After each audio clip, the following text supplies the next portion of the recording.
Today I'm going to try an experiment.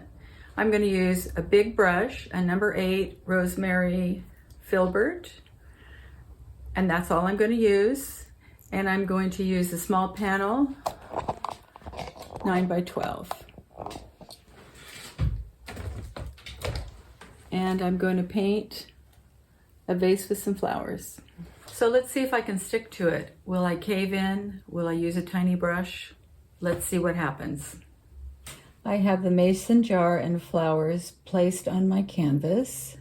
So I mix my background color with ultramarine blue, small amount of alizarin crimson, and a small amount of red iron oxide and titanium white.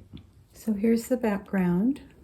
So right now I'm trying for a monochromatic underpainting. I'm just adding shapes. I'm using a variation on the same color. I'm just adding a little ultramarine blue or red iron oxide to darken it as needed. And I'm trying to show exactly where the petals are. And this, of course, is the green part, and this will be the yellow part. This needs to go out a little bit more, so we'll get rid of some of that blue. This flower is a little bit darker because it's more in shadow. Also, it's a good idea to use downward strokes to indicate the direction of the flower. Now, I'm not trying to get every petal in, but I'm just trying to display the value and the shape. So now that I have the flower sort of filled in, I want to fill in the parts of the background. So right here is going to be more leaves, so I won't worry about that. So the middle part of this sunflower is darker, so I'm using a darker value. Just getting the shape of the inside. Okay, this is basically a value study of the flower colors. So here's a sunflower, there's a sunflower.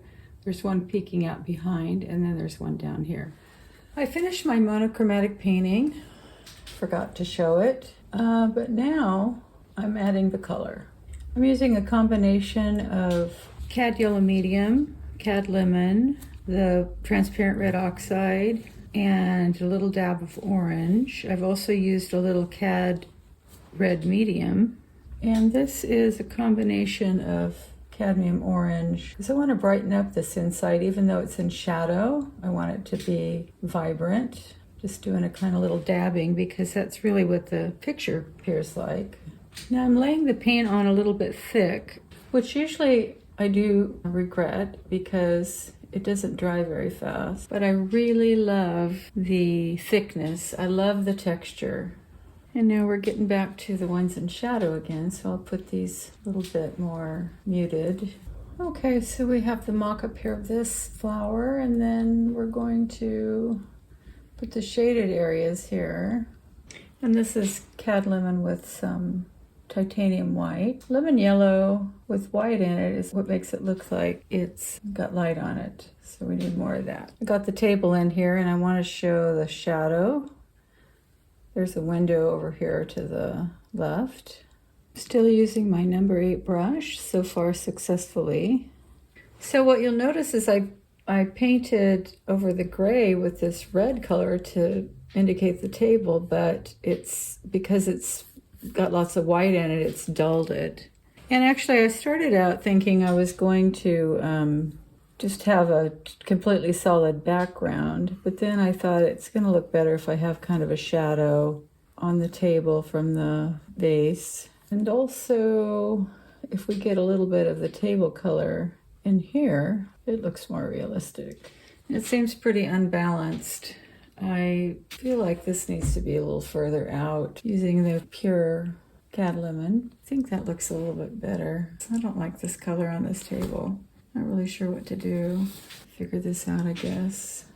Alizarin crimson added to the ultramarine blue. I'm trying to get this nice light color. So yesterday I left off with this, well, this was kind of a brownish red and I just scraped it off. I didn't really like it. It didn't look like wood. And I had just started putting the background in. And then this morning I had a big problem mixing that blue again. So I finally figured out it was really mostly was mostly ultramarine blue. I had a tinge of alizarin crimson in it and just a tiny little tinge of cobalt. Yeah, I got green on there. I got to get that off.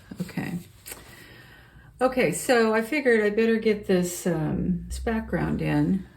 Although I was doing this entire painting with a number 8, I couldn't figure out why my brush wasn't working, and I had accidentally picked up the 8 evergreen filbert instead of this one I was using yesterday, which is just the ivory filbert. It has a much finer line. So I'm going back to this. I was getting frustrated. And also, I don't like this. I'm gonna scrape it off. I felt like it should be darker or have some color variation or something. Like right here, I kind of like little purple, little blue. I did find out the problem. Yeah, I thought I was using cobalt blue, and it turned out that it was cerulean. And cerulean has such a strong chroma, and obviously that wasn't what I was looking for.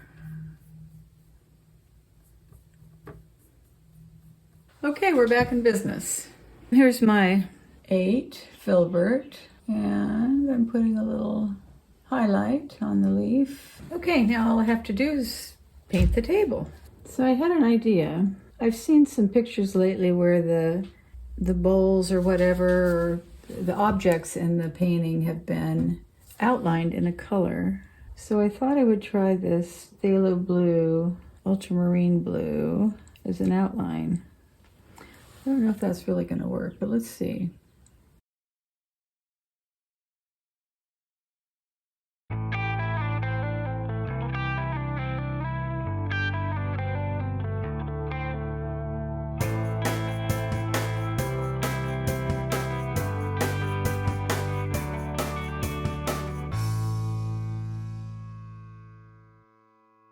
I had a lot of fun painting this monochromatic underpainting, and I think it really helped with the vibrancy of the flowers and the values.